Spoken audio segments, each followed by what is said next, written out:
It kind of does. Mm-hmm.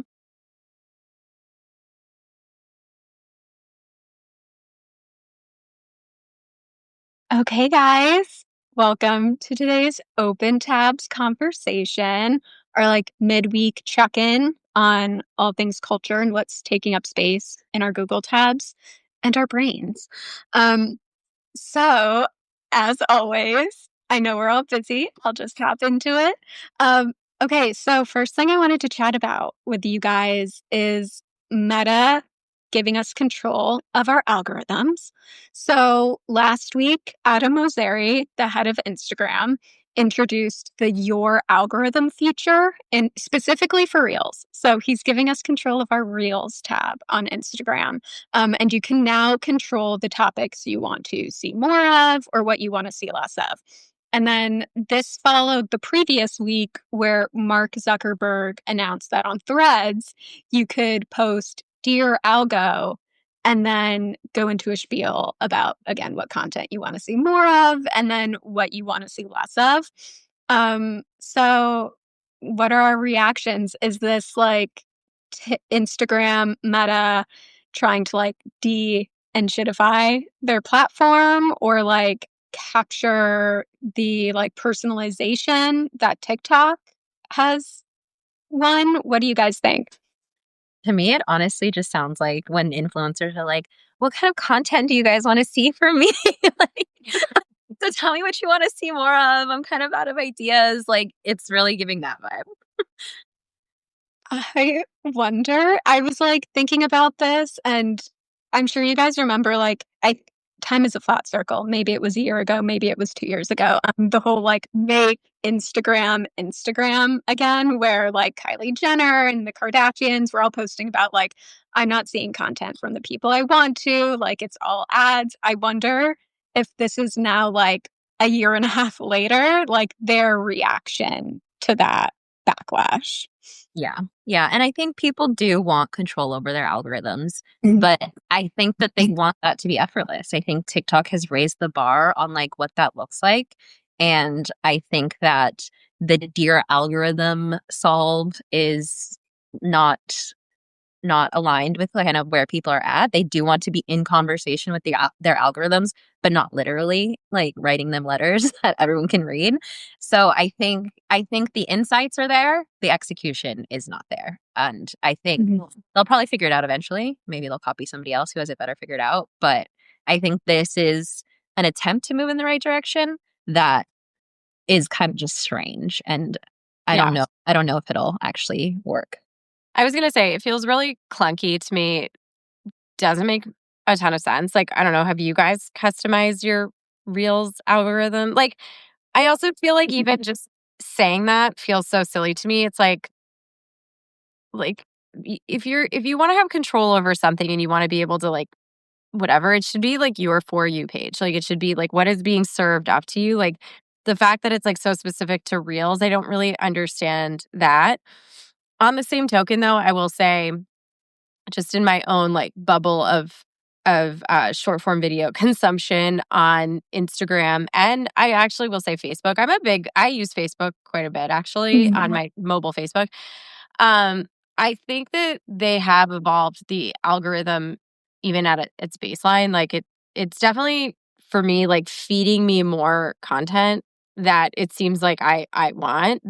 I'm discovering more, I will say, which is a lot more exciting for me when I open up Instagram and Facebook.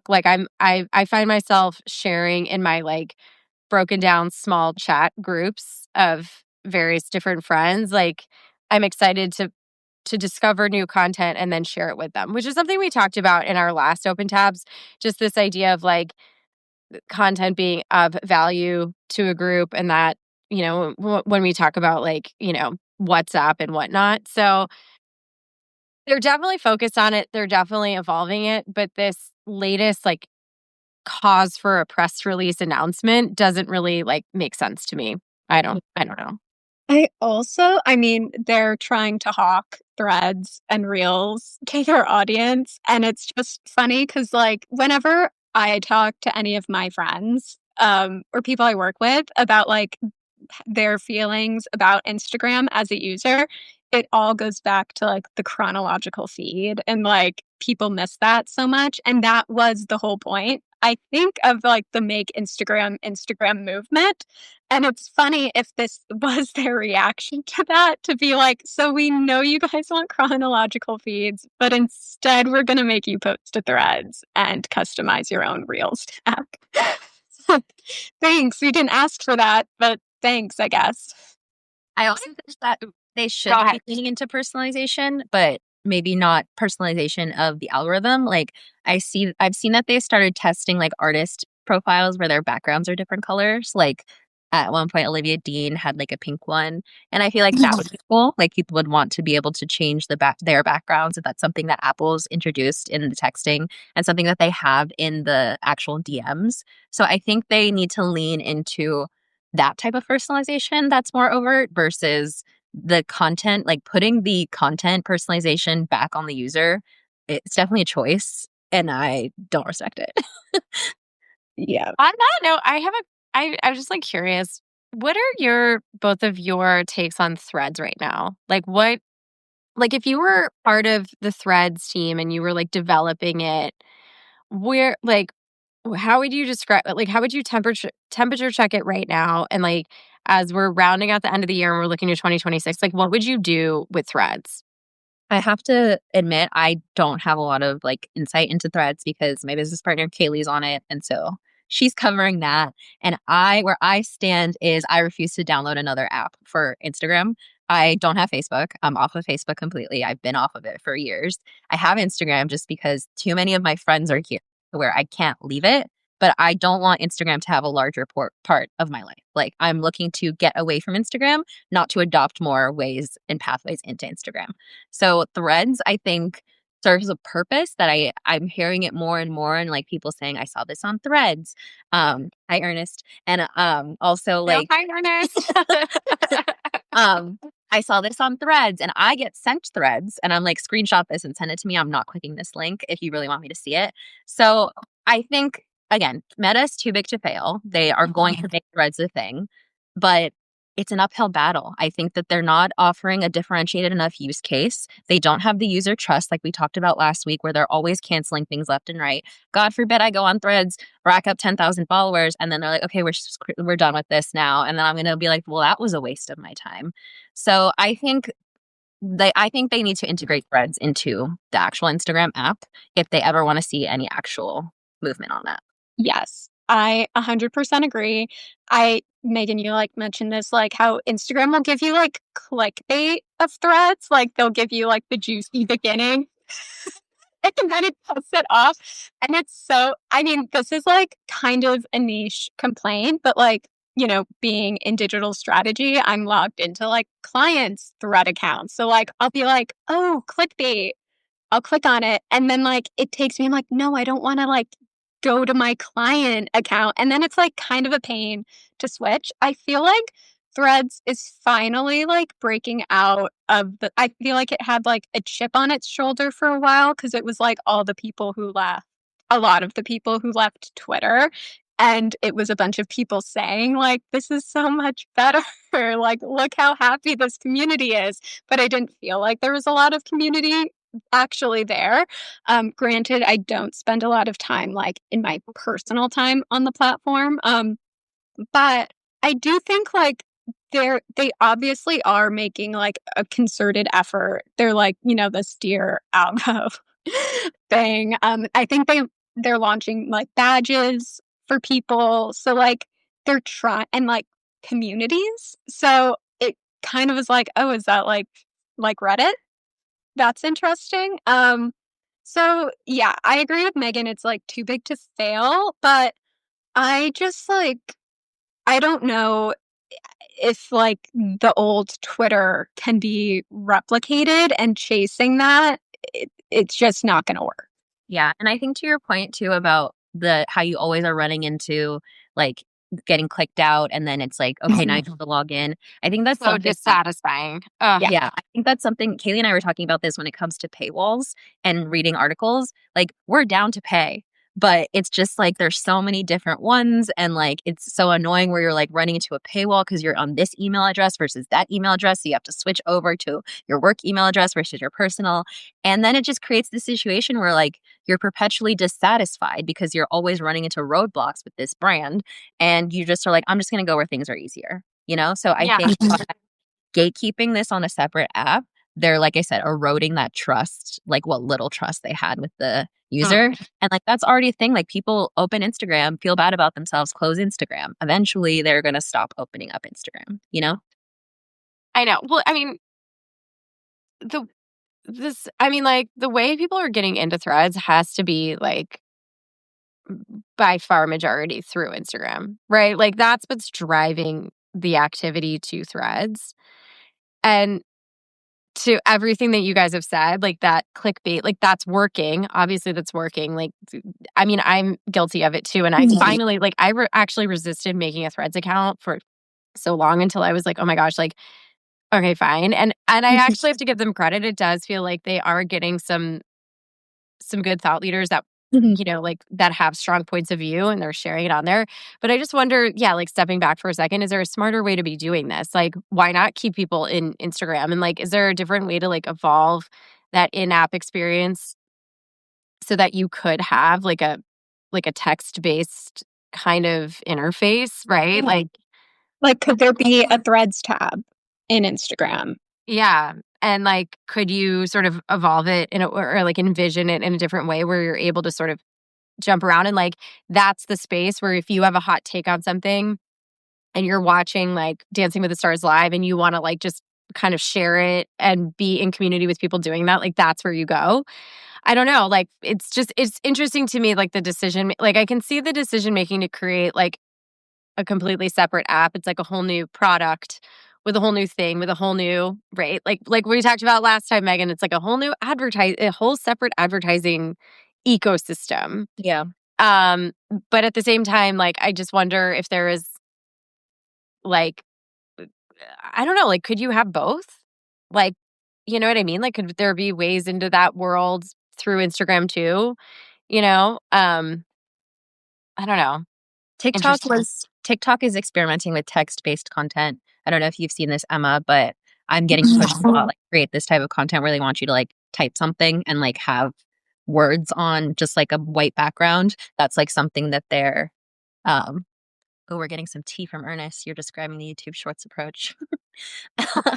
um and so I think, and a major thing here is like from the like business side perspective, when Twitter left, that was kind of like the pulse check on the internet that we no longer have anymore. Like it's really hard to pull like data on what's happening and get like a cohesive picture because the platforms that exist are so visual based now, whereas Twitter was perfect because it was like all text based and it was hashtags and it was organized. And also, I think people underplay how much the top creators on Twitter being journalists. Like these are all smart people who were trained in media and information dissemination. That is part of the magic that made Twitter what it was.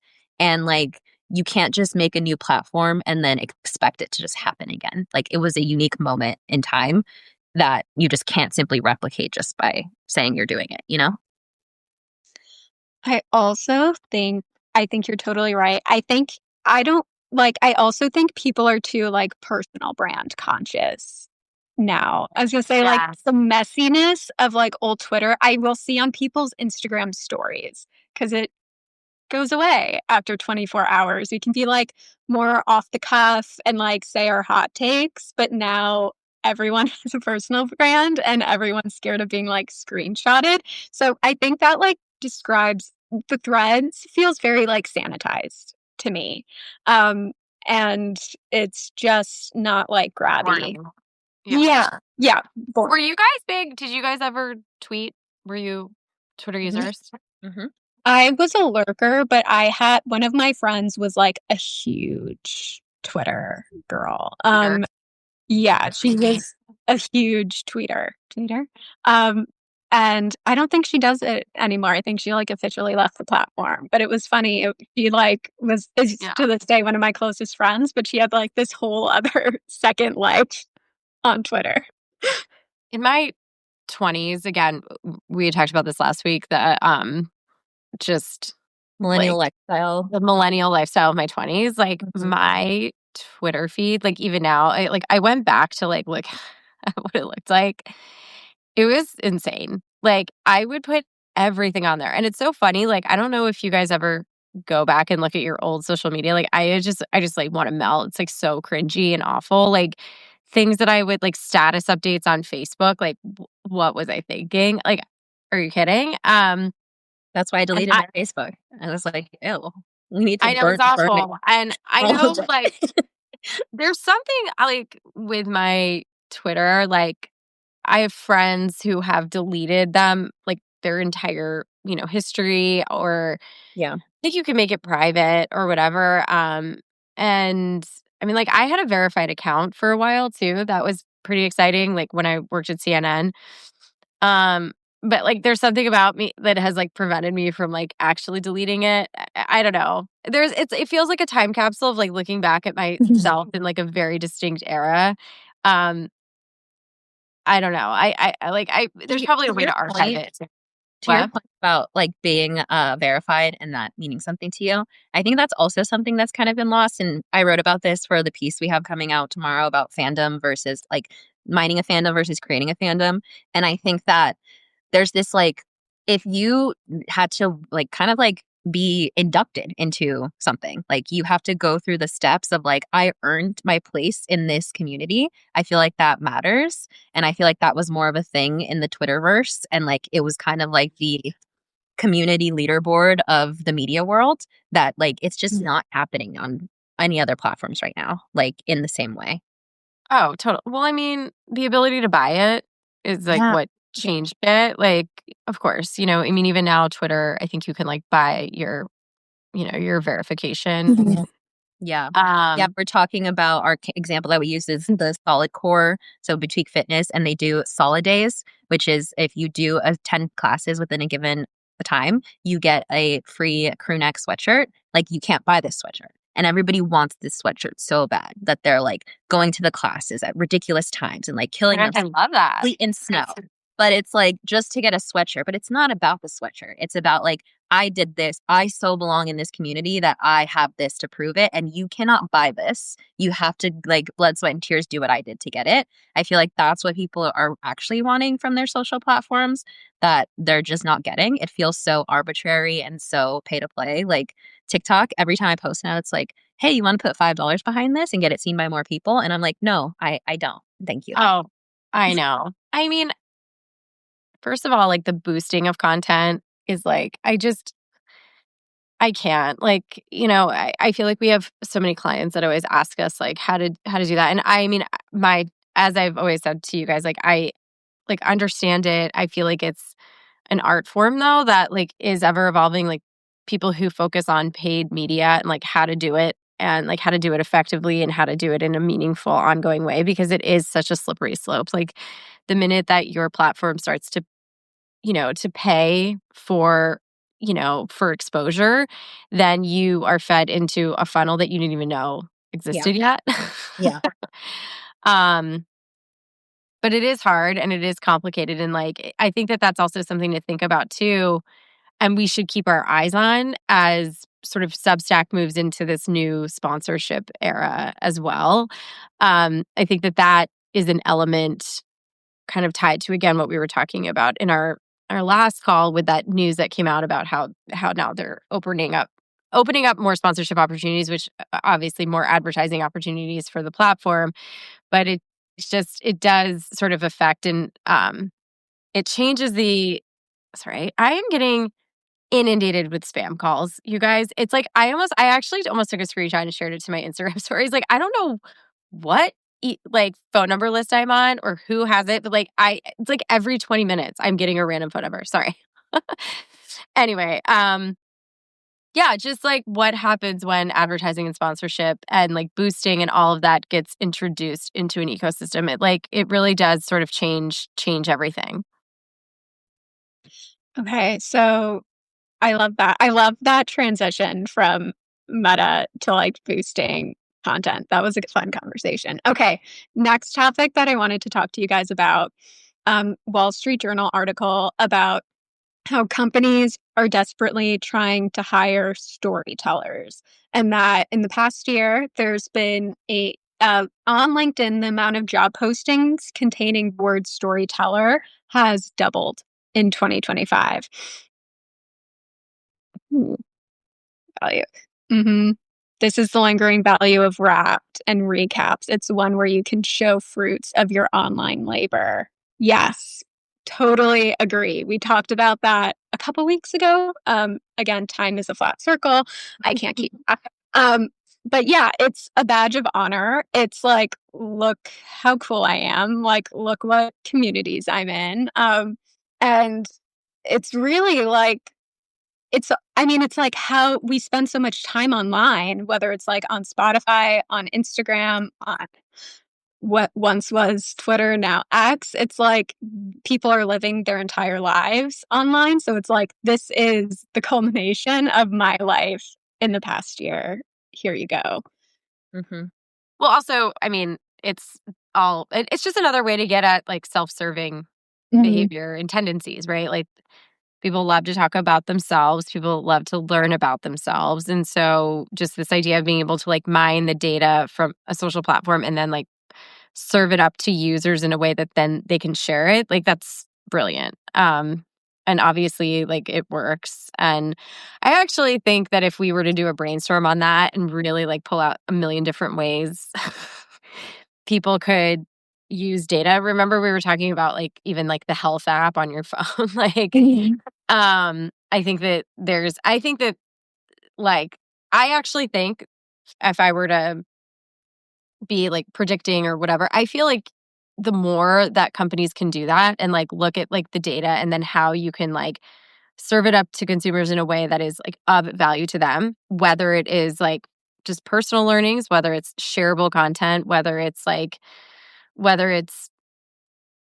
helps with engagement with their community or whatever it is, like the more that it's self-serving to the creator, their goal, and like learning about themselves, like the more interesting that is, Yeah. and more of an incentive to use a given platform. Yeah, I also think people are hungry for contextualization and understanding how they fit in the ecosystems because the experience of using these platforms is so singular and so something you do by yourself that I think they're craving some kind of orientation of like, I use this more or less compared to other people, or I do this differently than other people. And I think the only perspective that can really provide that is the brand. And I think this goes to Emma's next thing about Yeah. storytellers and like like Spotify Rap, that's always a story. Like this year was like, it's a race and that was inspired by content that we've seen in the short form space of like, where it's like the charts over the year and who's at the top of the charts and their song is the one that's playing. And that whoever took that and adapted it to the Spotify brand story as a whole. I think this storyteller thing, my cynical take is that it's a job bundling. You want someone who can do copywriting, PR, research, marketing ideation, and you give them a name storyteller so that they feel super important and powerful and really they're doing poor people's jobs. I mean, Megan, it's like you read some of the job descriptions like I did. I mean, I did not read this.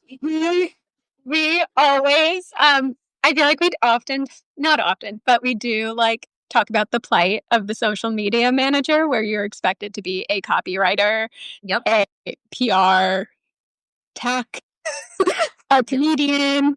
I mean, all of these things, short form writer, long form writer, expert in video. Like, you're supposed to be all the things. And I agree. I think like it's the company's trying to bundle that.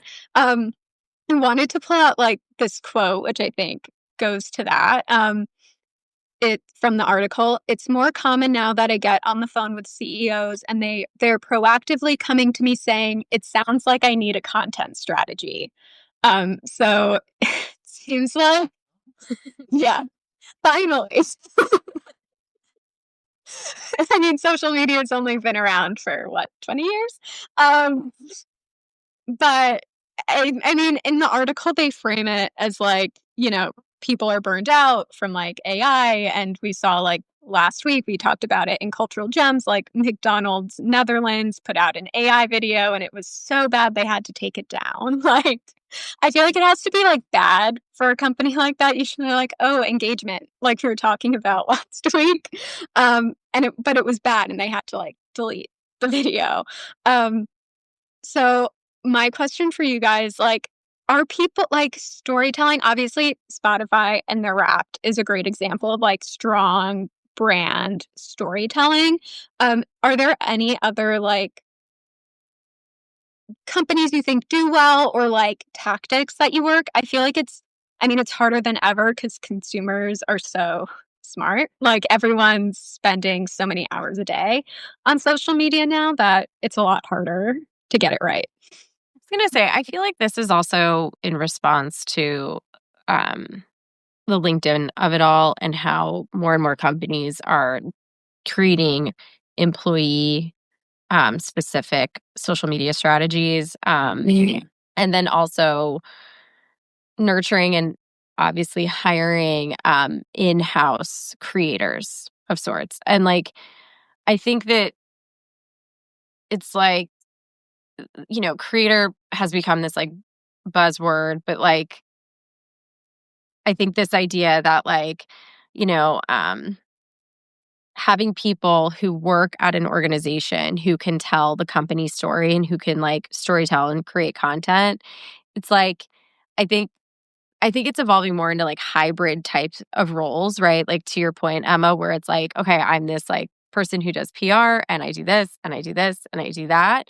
I think that like, even again from like working with some of our clients, right? Like when we think about like potential headcount and like bringing people in to like help support a team and like, everyone is always looking for video. Like this idea of like an individual who has the skills of like a video producer and can shoot and edit, but like also has an audience and can also help with other people and like training other people to also do that. So then it can scale the effort as well. Like I think that this is all sort of like everything converging into one. And I feel like storytelling and storyteller is like it's like creator and it's like community. It's like these terms become sort of like beaten into the ground. Um, but yeah, like I think at the end of the day, it's the idea of like bringing more of these individuals who can do content creation in-house and finding places where they can be like in a full-time capacity as opposed to just working with creators externally. I feel like that's the part of this. Mhm. I also Um, think it signals like because everything is so content focused, like branding is a lot more about narrative than I feel like it used to be. Like I feel like it used to be more about just kind of like what are you offering? What is the value here? And now it's like you're buying the idea of something more than ever yeah. before. So that's why you need a storyteller to imbue that product with value. You need someone to hype up the solid core hoodie so that someone feels like it's something that's important and worth coveting. Otherwise, it's kind of just a hoodie, or it's not even a hoodie, a crew neck, you know? No, 100%. That idea of imbuing is such a great word for that, Megan. And I think it's also a response to people seeing that some of the people who have successfully broken through in culture have someone on their team in this capacity. We've talked about this with like Charlie XCX and Terry. He's her brand storyteller. We all used to talk about Duolingo and I'm blanking, Zaria and her. She was their brand storyteller. So I think this is also them kind of reverse engineering some of the success that they've seen, Yes. but then not knowing what to call that role. And then the storyteller kind of encompasses all of it because it really is just like a jack of all trades who's going to like, give us some narrative to work with. And who has like a good online humanizing voice as well. I think that that's something that like, we like obviously like as the era of brand social media continues to evolve, right? Like you can't talk at audiences, you dialogue with them. Yep. The best way to do that is obviously to do it with a human and not a brand. Brands are not people. And so, yeah, this is just sort of like the continuing evolution of it all. I mean, I will say like I actually think stepping back like this is exciting and it does sound like cool. Like I think it does sound like a fun buzzword. But I think that the danger in it is that there's just a million different ways to look at this. Like it's not super clear, like, what is a storyteller? Like, what is that? I don't know. Yeah. Yeah, and I feel like I agree. I think this is like a not good. And it's great that execs are like, wait, we should have a strategy behind all of our online content. That's great to hear. I will also just say too, I think that if you are an executive at if you're like VP or higher, okay, Mhm. I think it's really worth, like, if you are not social media savvy, you don't have it built into your, like, habits of how you go about your work, and you have, like, discomfort in how you show up on LinkedIn, for example, I really think it's worth investing in someone to help you. Um, Mhm. and I think more and more companies are, like, bringing in agencies or support to get employees to do that from the inside out, but I think that, like, the direction we're moving in is that if you are, like, a certain level of an executive, like, you should be posting, content, and I think it if you do it right, you're also building a presence for yourself that can only help you wherever you work or for your career beyond. So I feel like as we look ahead to 2026, like, if you find yourself at a certain level and with a certain amount of hesitation, like, you should invest in doing that for your career development and growth. Uh, Harry, okay. One of our we're heading into our final two topics. We don't need to deep these as much. So we've been tracking this for a while in our Monday cultural gems email, but it officially happened late last week. Australia banned anyone under the age of 16 from social media platforms. It's been leading up to for like months now. I think since the summer they started like slow rolling this, but it officially happened late last week. And the platforms that they're banning are Facebook, Instagram, Kick, which is a live streaming platform, Reddit, Snapchat, Threads, TikTok, Twitch, X, and YouTube, which is just so wild for me because when I was a young teen, I didn't watch like linear TV. I watched YouTube for better or for worse. Um, and we talk a lot about parenting and like kids on social media and the fine line that that is. Um, so I wanted to talk to this about you guys before we like fully dive in. I do want to say like my favorite thing about this whole story or what I found the most interesting is that Reddit is now suing Australia. And they're saying that, like, not only does this infringe on freedom of political communication, but they're saying that Reddit is not a social media platform and so shouldn't be included in this ban.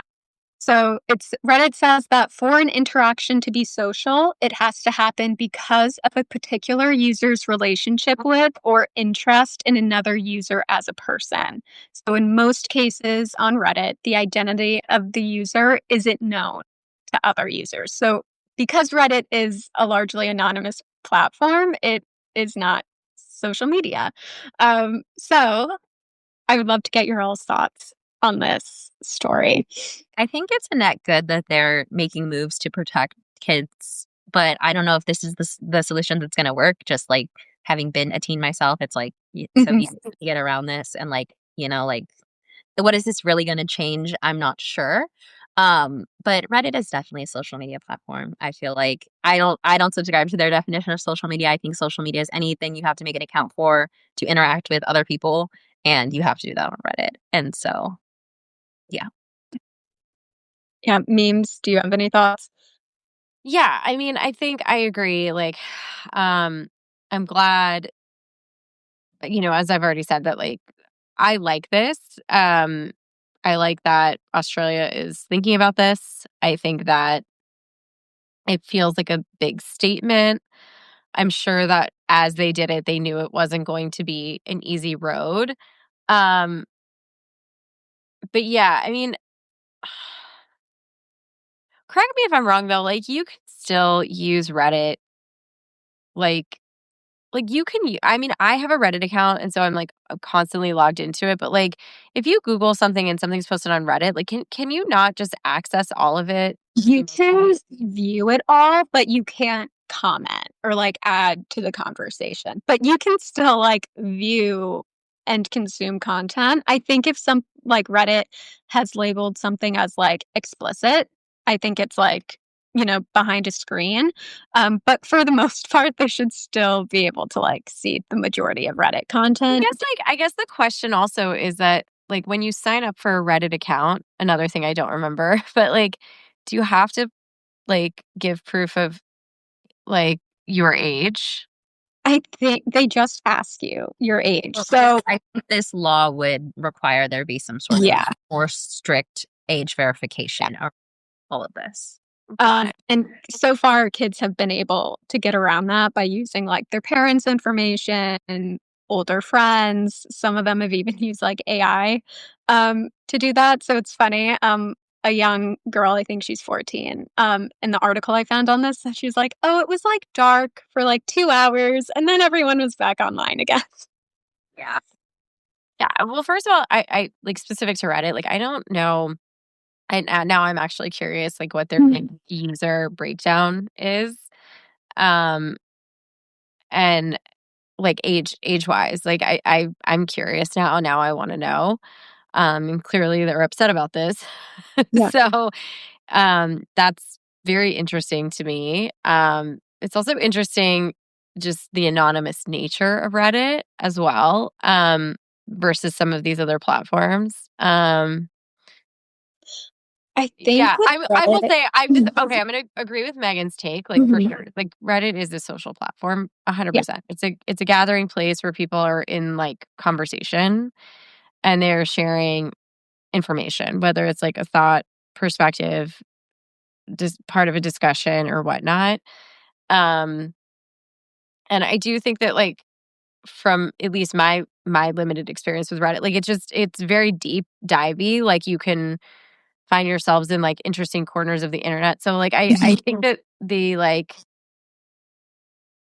sentiment of like protecting kids on there is smart. I just don't know, like it just feels like the example that you talked about, Emma, like of course like kids are gonna find a way around that with the way that it's set up right now. I don't know.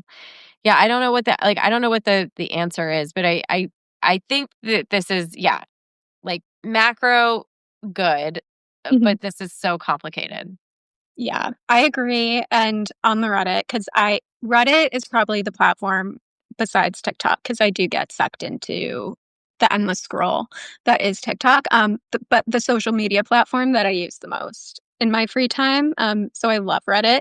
I do think they're probably feeling this ban hard because I mean Reddit is small fandoms and teenage girls love a good fandom.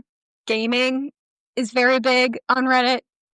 Teenage boys, and this is just like my hunch as a Reddit user.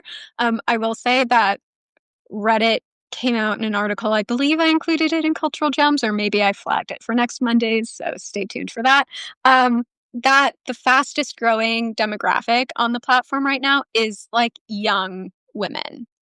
Um, and that interestingly, we were talking about X earlier, like the demographic that's leaving X is young women, and the demographic that is coming to Reddit is young women.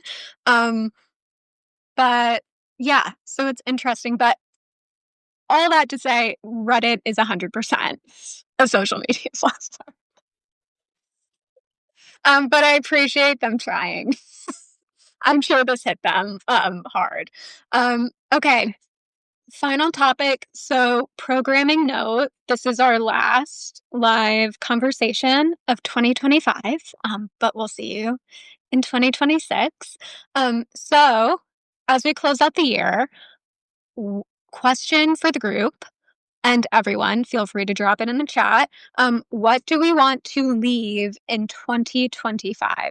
This can be anything. This can be digital strategy specific or just random gripes that you have. One thing, this is like very off the cuff, but I was kind of thinking about it earlier. I'm over like the performative labels online. This morning I saw like another article about performative reading. And like I'm still getting the like performative male, the like Brooklyn male TikToks. And I'm like, we're like really beating this into the ground.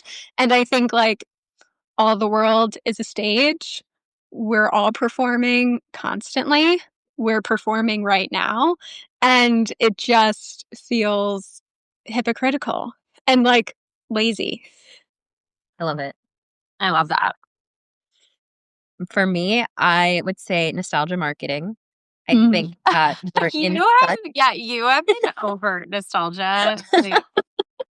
I think that we're in such a cultural and creative rut because we're spending too much time trying to reheat our own nachos and do what already works and like bring things back instead of like trying new things and like fail at new things potentially. So yeah, I would say no more nostalgia. I'm over it. Emma, you have got to make a quote graphic from that quote. Stop reheating the nachos. They're gross. I think two things. One, in 2025, I want to leave behind more wordiness and thought rambling and lean into being more concise with fewer and sharper ideas. That's like always my goal, but I feel like I want to be more intentional about it. And then I think just like this idea of like quiet confidence and like trying to work on like few projects and make them great. One thing we always talk about is just the like, and this is a little bit of what you were saying too, but like the peacocking on LinkedIn. Like I just cannot, I would rather, I don't know. I think like just continuing to like encourage also our clients and friends too to like pick the platform that feels great and be yourself on there and like remember that there are tools and like there is no one way to do it and you don't have to look at everyone else. You can get inspiration, but like just because something like might resonate in the algorithm, like if it makes you cringy, like and it completely misshapes how you're presented, don't do it, So I One think one of my predictions for next year's word of the year is alignment. And I feel like that's like where you're speaking to. Like, I feel like that is like a huge important thing. Like, it's not just about doing the right things, it's about doing the right things for you or for your brand. Personalization, everyone is just moving toward like, yes, we have like this whole menu of things, but like, yeah, like how do you sort of pick and choose and sort of get to your flow state? I think This is kind of piggybacking off of you, Melissa, of like the intentional branding, and you, Megan. Everything's connected. I want to leave cringy brand social behind in 2025. Like the random TikTok comments, like using internet jargon on random videos that have nothing to do with the brand. I'm feeling like we're beyond that. Users are beyond that. I get it brings in like metrics and engagement. But Put you on the spot, but what should they do instead?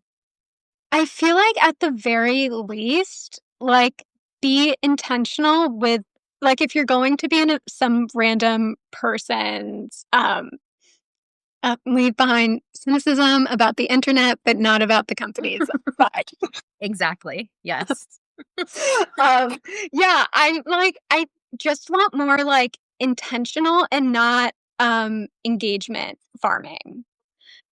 I guess that's it. We kind of talked about engagement farming last week. I guess this is something that's been on my mind for a bit. But yeah, I'm over the like trying to get clicks and likes. I'm feeling one of my favorite Substacks in the digital and like trend space is Silence Brand. So I'm feeling a bit like Silence Brand, and let's be smart and let's storytell. Okay, well, thank you guys so Guys, much. this has been so fun. Yeah. Like, what a year of getting to this point of doing this live and with the both of you has been so much fun. And I feel like just thank you to both of you. And I'm so inspired and energized to continue having these conversations into next year. Like I can't wait for when we connect in January. This has just been so fun and so fulfilling. And like this is an example of something that like it just feels good, right? And so it's adding value. And then how do we sort of like then disseminate that out, you know? So thank you guys. Thank you guys. And yeah, so this live, if you want to watch it back, we'll be posting it on our Substack or any podcast platform of your choosing on Friday. So yeah, stay tuned for that. But thank you guys for sticking with us, and we'll see you in 2026. Bye. Happy holidays. Bye. Happy holidays.